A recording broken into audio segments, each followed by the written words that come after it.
What's up, Moto Buddies? Mike here from Takamoto Co. Today we're going to put a dual sport wiring kit on a bike. This is a 2011 KTM 350 SXF. This is a motocross bike. This dual sport harness kit is for any fuel injected KTM, GASGAS, or Husaberg bike that has the green, I'll show you when we get into the ECU, but has the green fuel injection port, diagnostic port. And so this would be specifically for a 2011 plus fuel injected bike, all the way up to a 22.5 factory edition KTM GASGAS Husky motorcycle. In the notes we'll put a more specific description of which exact models this is for, but this is for the competition bikes. These are for bikes that do not come with a factory installed headlight or tail light. These are the non-lighted competition bikes, whether 2-stroke or 4-stroke, with that specific ECU diagnostic plug. We'll start by removing the seat and the tank.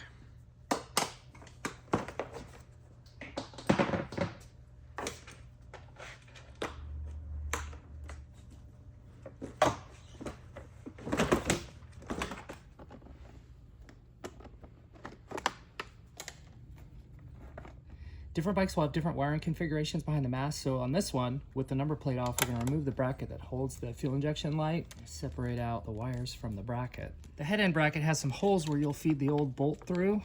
We provide a second bolt. This will get screwed to the triple clamp.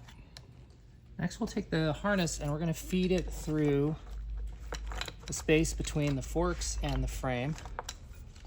Depending on which bike you have, which model, you may have a bracket that looks like this or it's slightly different.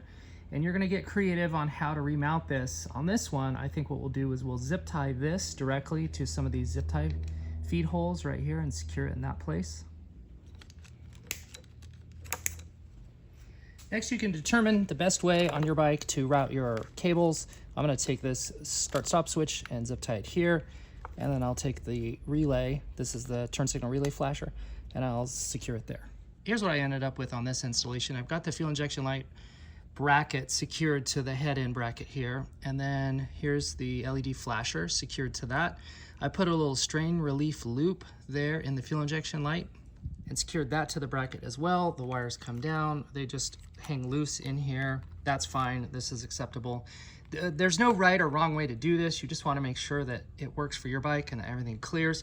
It's also important that you don't overstress any of the wires as you zip tie them together. Make sure they have a nice little bit of strain relief and that nothing is being pulled too tight. The wire connections on the new harness are the SAE cord. This is a standard SAE plug. This is available up here at the handlebars. You can use that for a battery tender. You could plug in heated grips, cell phone charger. There's all kinds of ways that you could use that to your advantage. That can live right here behind the headlight mask. Cover that when not in use. These solderless quick connect terminals are for something like a Voyager Pro, a GPS. You can just pull the tab up, insert your wire, and then snap down. So these are quick solderless connectors, and they're universal, so they'll take any stripped wire. If you prefer to use something besides this, you can just snip these off, put on bullet connectors, solder, whatever you think is best for your application. These also can live right here behind the headlight mask. This connector is for the headlight. This will go to the headlight switch, headlight control switch. We offer a couple different versions of the front brake switch. This is the one that will go into the detent of a Brembo style master cylinder, which is what we have here. And this is a banjo nut pressure switch. Because this is a Brembo bike, we have the two little detent holes here for the contact switch. So we'll be installing that one. Notice that the brake lever doesn't automatically come back to close that contact switch. We'll resolve that. When you remove your brake lever, note there may be a spring that's in this little hole right here. Remove the master cylinder plunger. We're gonna remove this boot, and it's okay if we wreck it pulling it out. We're not gonna reuse it. Your kit will come with a new boot and then a spring. This return spring is what pushes the lever against the brake switch. So when you install this, the spring needs to go inside of the boot. Apply a little bit of grease around the edge of the boot. Any kind of wheel bearing grease is totally fine. A 14mm socket works really good as a driver, so insert the boot inside of that. Make sure that spring stays in there. You can insert this inside of the master cylinder cavity and gently push that in to seat it. a little bit of grease to the push rod. Note that the long end goes inside of the rubber boot. A little bit of grease will help it just slide into the boot. Make sure it's all centered, and it fits just like that. Reinstall the lever. We are not going to reuse that spring. Something to note that this switch here, the plunger of this is super delicate.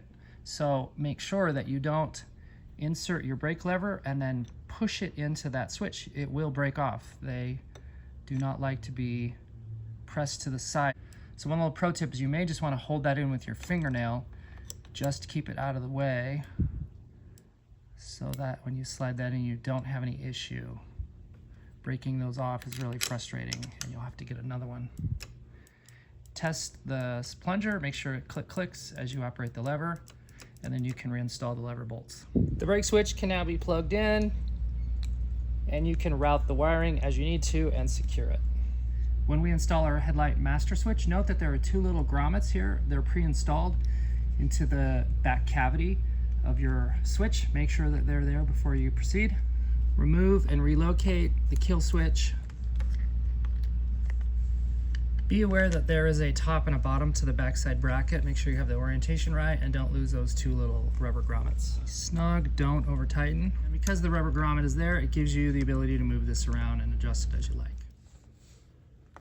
Plug it into the two connectors.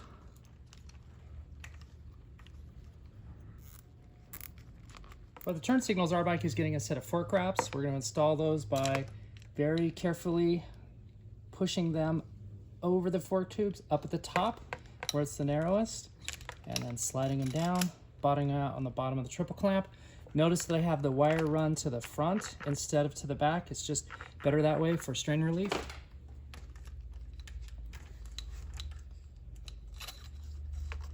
Right side turn signal plugs into the green connector. These are port and starboard, by the way. That's why they use green and red. And then the left side plugs into the red. We want to activate the run light feature for our turn signals. So I'm going to take the posi tap off of my purple wires, which is for that function. Remove the black saddle. The best way to pull power for that is just off the red wire of the turn signal flasher. I'm going to use it here at the connector. Slide the saddle over the red wire, and you can screw the pinpoint into that.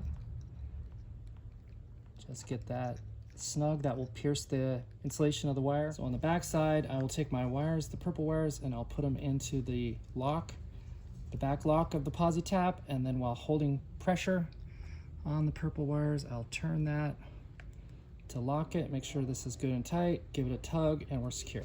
So to feed our harness along the frame, we've got a couple of different options. One is just to run it along the top of the radiator hose here, down crossways across the throttle tube, and then we'll secure it here along the frame and by the coil. Another way you could do this is you could feed the entire harness back behind the radiators. You may have room to sneak it through. Sometimes if you take the two bolts of the radiator loose, so the hoses stay attached but the radiator is loose, you can get enough flex to feed it behind there. On this one, since we have so much room on the top, we're gonna go ahead and just feed it up there. A couple things to point out as we pass by the coil. We have a little eyelet here. This is a ground strap. This will ground to your coil.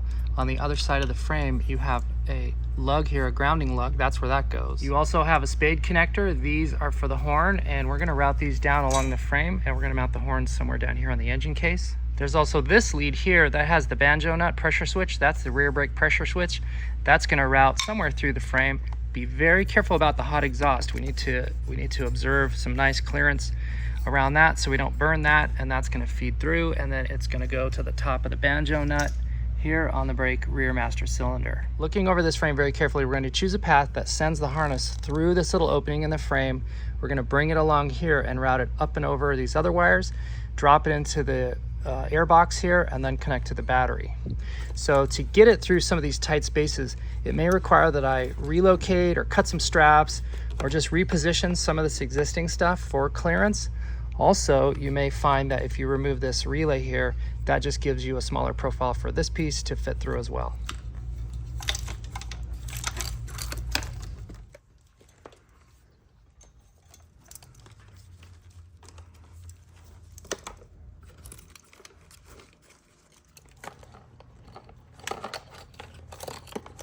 We can now make our battery connections. Make sure that you have the black to the negative and the orange is positive.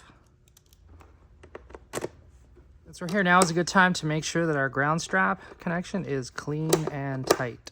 I'll plug the control relay back in. This connector goes to our DLC connector, data loop connector on the ECU. Pull off this dummy plug right here. Click this in. Let's pause for a moment and take a look at these wires here in the airbox by the relay and also this fuse. So firstly, this fuse, this is the master fuse that controls the entire system. If there's ever a fault where your lights don't work and none of these auxiliaries work, I've checked this fuse right here. We use a 25 amp fuse, and that's a mini one. You should keep one or two of those on hand in your spares pack just in case.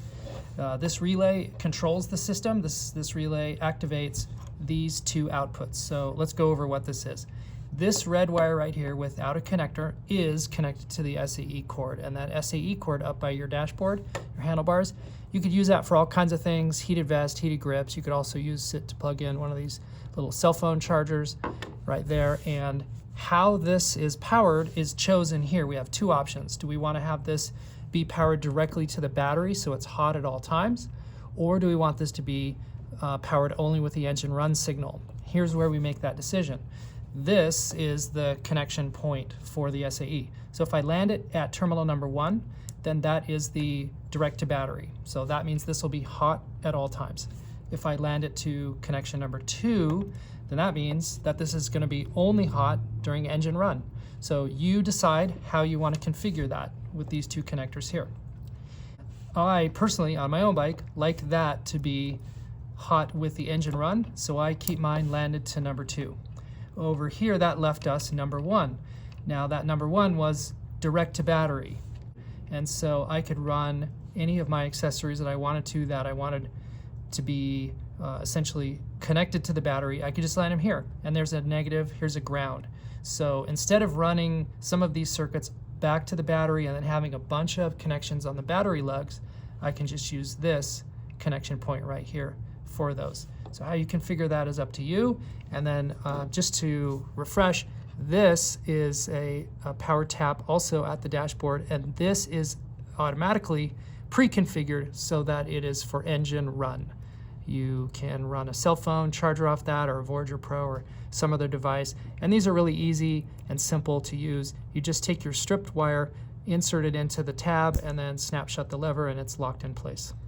As we consider these power taps as really like a power bus, we can also switch out these. So these are 2s, we could switch it out to 3s or even 5s. So we have a lot of flexibility with how many wire inputs we can have with the number of slots we have on these tabs, and you can reach out to us. We have these available and we can get those to you.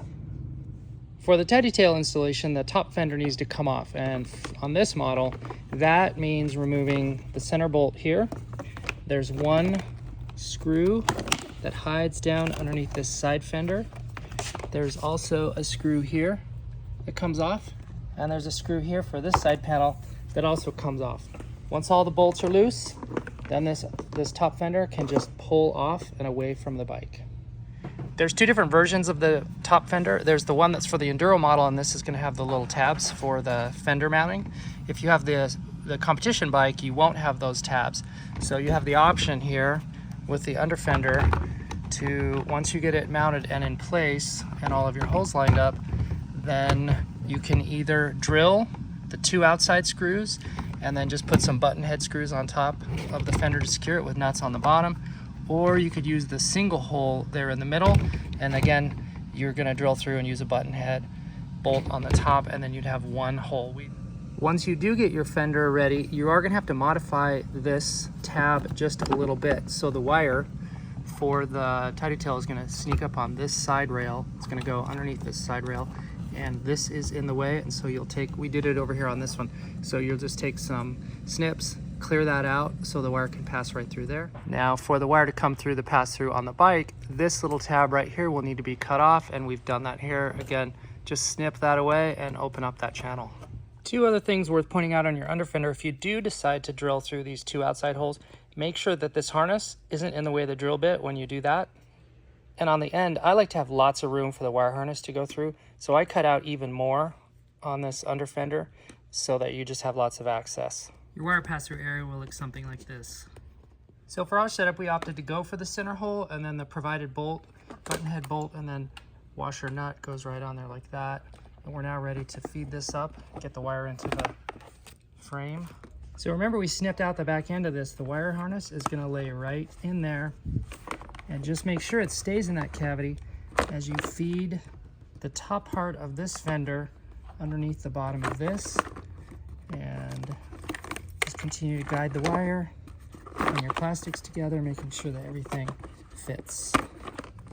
For the screws under here, instead of the original OEM fender screw under fender, you'll use the new provided screw. It's a new bushing and a new longer screw, and that will go in the 2 spots here. And here's a look from underneath. There's our securing screw and washer. And then you'll see that our wire sneaks just past through all those little passages that we cleared underneath here. Here it is from the top. The wire comes through the passages, and then you just slide it along the subframe across the top of the battery, and then you can bring it over here into the air box. At this point, you can plug these into their respective connectors. When you're done, everything can be snugged in and tucked out of the way. Make sure that nothing is too tight, and then zip tie any of this along the frame as you see fit. Our auxiliary ground wire is now connected to the chassis grounding lug. The route we choose for the rear brake banjo nut pressure switch is really important because the hot exhaust will melt this cable. So on this bike, we find that if we pull up this frame guard, we can sneak the wire underneath here, and with a little bit of trimming and modification at the bottom so it doesn't pinch too much, hiding it behind that seems to be the best option for us. Here, we just did a little curve. It goes underneath this side cover. We run it right under the bottom, and then we pull it up in here. It goes behind the side panel, and then here it is right here. We just pulled it into that little cavity, and everything tucks in out of the way. We mounted our horn on one of the starter attachment bolts, and we bent the tabs in for the horn connectors just in to gain a little more clearance away from the exhaust. At this point, we've got everything installed. The wires are tucked out of the way, and we've reinstalled our plastics, the remaining plastics to the seat, and we're now ready to finalize and install our headlight. Because there aren't a lot of headlight options for the 12 through 16 generation chassis, we opted to upgrade the front fender. This is a Polysport front fender kit, and it comes with a bracket adapter which lets us mount the new style fender, the 17 plus generation new style fender, to the previous generation bikes. And by doing that, that allowed us to then use a 17 plus generation headlight mask, and we went with the Cyclops Trail Boss light. This is a 20 watt light, and the stator output on this competition bike is 70 watts, total 70 watt at 5,000 RPM. And so we need to derate that for fuel pump and ECU usage, and that leaves us about 40 watts usable at 5,000 RPM for our own auxiliary lighting use. And by using a 20 watt light, we have 20 watts left over, and we'll use 10 to 15 of those watts for our cell phone charger, which will mount on the bars, and that will be used as our GPS. There is no more power left after that. We're pretty much tapped out. These competition bikes don't have a very powerful stator, and so if you need more power, you can contact us. We have upgrade kits available, rewind kits available that will get you about 70 watts of usable power, and that way you can run headlights, cell phone chargers, and a cooling fan if you needed that.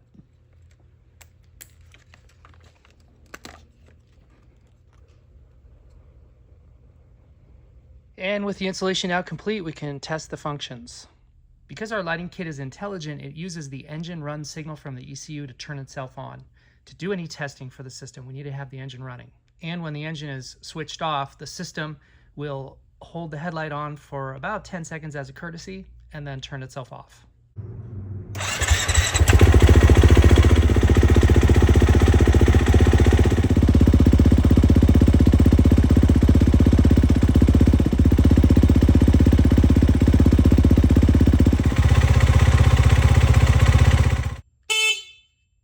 And that completes the full installation and testing of our harness kit. If you have any questions or comments, please let us know.